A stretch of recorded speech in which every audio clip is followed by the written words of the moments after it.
Inspired by a true story, the movie is about Tadeusz Teddy Petrikowski, a boxing champion from Poland. During the Siege of Warsaw in 1940, Teddy is rounded up on the first mass transport, the concentration camp Auschwitz in Poland. As he stands in the line as a Nazi prisoner, Teddy closes his eyes and reminisces about the good old days when he used to practice boxing in his backyard. However, suddenly one day the German soldiers captured him and brought him to this concentration camp.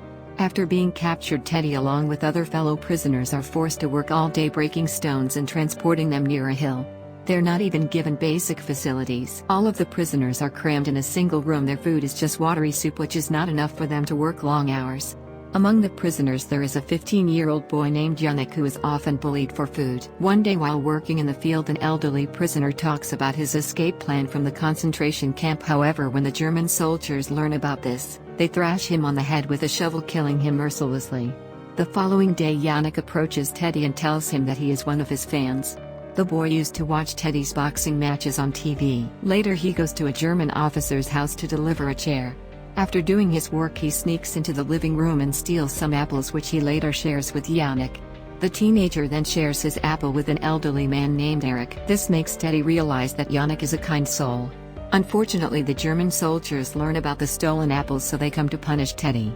Since they also see Janek and the elderly Eric holding the food, they take them too for punishment. In the next scene we see the three of them being dragged to a slaughter place where the German soldiers kill the prisoners who do not obey them. Janek, Eric and Teddy see that 3 other prisoners have already been shot dead that day. A German officer orders the old man Eric to step forward and place an apple above his head.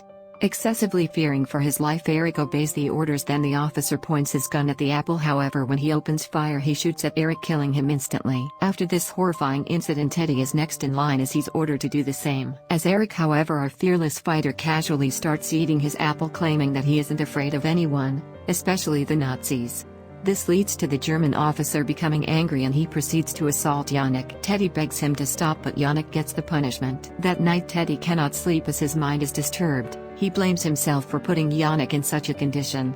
At the same time we see a large number of Jewish people being sent to a gas chamber where the German soldiers put poisonous gas to kill them. Things start to get worse for the prisoners when they are ordered to work even before sunrise.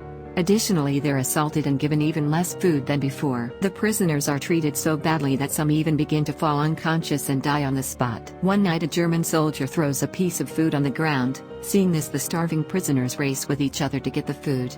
The soldier enjoys watching it, so he throws more food and encourages the prisoners to fight each other so that they can get the food. Chaos erupts when the prisoners start brawling with each other. The soldier then orders Teddy, who is working nearby, to join the challenge. Since we know that Teddy used to be a boxer before he was dragged to this hell of a place, he casually gets ready for the fight. To everyone's surprise, he outperforms all of them with his exceptional boxing tactics.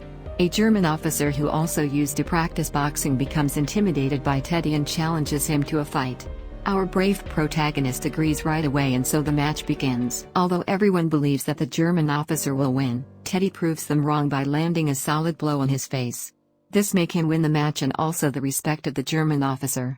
He's also given proper food as a reward. Later Teddy shares the food with his fellow prisoners, especially the teenager whom he has taken under his wing, but since they have not been given proper shelter, Janek has been suffering from cold, which eventually turns into fever and then pneumonia. Feeling helpless, Teddy decides to use his boxing skills and experience for good. He approaches the German officer from earlier and pleads to him for help.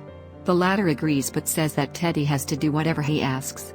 Our hero simply nods with a worried look on his face. Later we see the German officer taking Teddy to his superiors. He tells them that Teddy is a good fighter, and since the superiors want something to entertain themselves in the camp, he suggests that they could organize a boxing championship. Initially the superiors make fun of the idea, as they don't believe that a lean and weak-looking Teddy can land a blow on someone, let alone fight with him. However, when Teddy shows some impressive moves, the Nazi officer quickly recognized his skills as a fighter and offer him a deal. He'll bucks for their amusement, and for each match he wins, Teddy will be given extra food and water. The following day Teddy gets ready for his first match in the camp.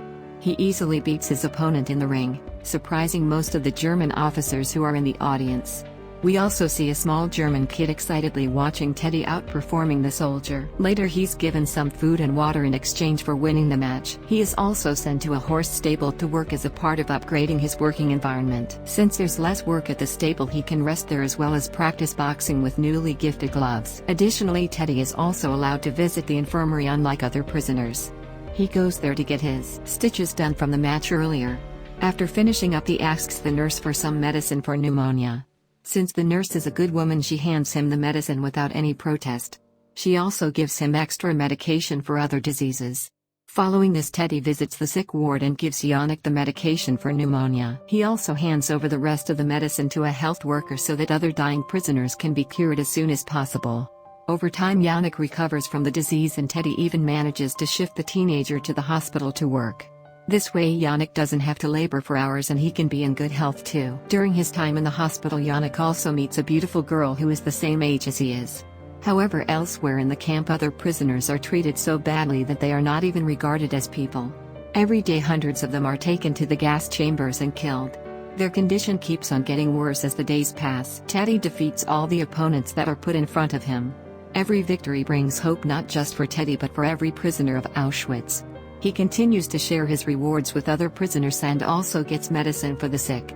Although the German officers are enjoying the boxing matches, they're tired of watching Teddy win. One day a highly ranked officer comes to the stable to get a horse. He then approaches Teddy and explains that although the officers are enjoying the matches, there will come a day when Teddy has to resume his old work.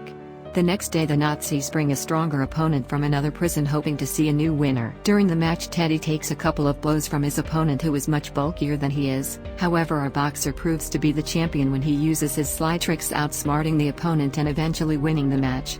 Following this, he's rewarded more than usual and he shares the reward with other prisoners just like before. In the meantime, the small kid who used to watch Teddy's matches falls sick and is diagnosed with typhoid. Turns out to be the son of a German general. When the child sadly succumbs to his disease, the general is understandably heartbroken. He had never felt like this even when he sent Jewish kids to gas chambers and killed them. Later, Teddy notices some dead bodies being transported outside the gate. His face is filled with guilt when he sees his opponent's dead body there. That night, the German soldiers led by the general round up another group of prisoners and order them to form a line. The prisoners are told to take off their clothes as they're about to have a bath in the chamber. Here it is revealed that the prisoners aren't aware that they will be killed in the gas chamber. The Nazis are lying to them so that the prisoners follow their orders without any protest. Meanwhile, Yannick's friend is caught stealing food, so she's dragged outside as punishment. One of the soldiers then points a gun at her, ready to kill her, but the girl quickly grabs the gun and shoots him instead. Soon after, chaos erupts when another soldier backfires and shoots the girl dead in a fit of rage. The soldiers kill all of the prisoners who were rounded up to enter the gas chambers. However, in the ensuing chaos, the general gets shot in his hand and is taken to the infirmary. Yannick is devastated when he learns about his friend's death. With no one to turn to, he quickly goes to Teddy's place and hugs him, crying. Afterward, when the general is being treated at the infirmary, he notices Yannick as the dead girl's friend. He then starts to torture the poor boy and keeps him in his custody. When Teddy learns of this the following morning, he pleads with the officers to let go of the teenager, but in no avail. He then comes up with a deal: if Teddy wins a fight with the best German boxer, Yannick will be free. The officers do not want an easy deal, so they tell him that Teddy has to fight through some of the soldiers to finally duel with the best boxer. Although initially hesitant, our hero gives it deep thought and agrees. The next day the match starts. According to the agreement, Teddy is pitted against some soldiers, but one by one he defeats all of them. No matter who his opponent is, he faces them with the utmost determination and knocks him out. At last, Teddy comes head-on with the best German boxer, although his opponent seems to be much stronger and tougher.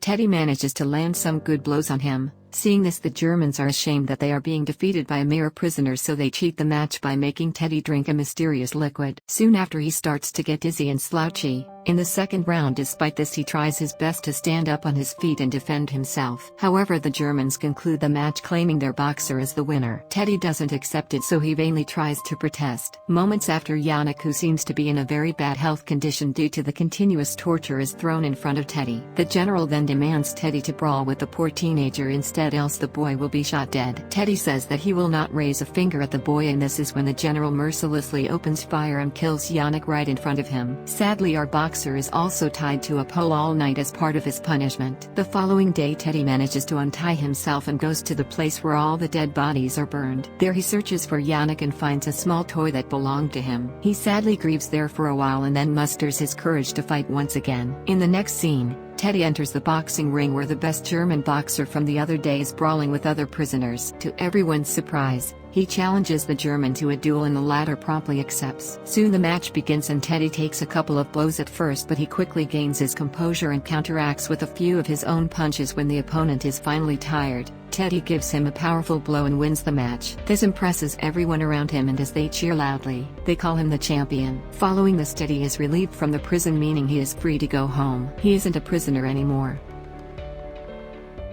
The final scene of the movie shows our champion boxer returning to his hometown, that is Warsaw, Poland, and opening a gym to teach boxing to neighborhood kids.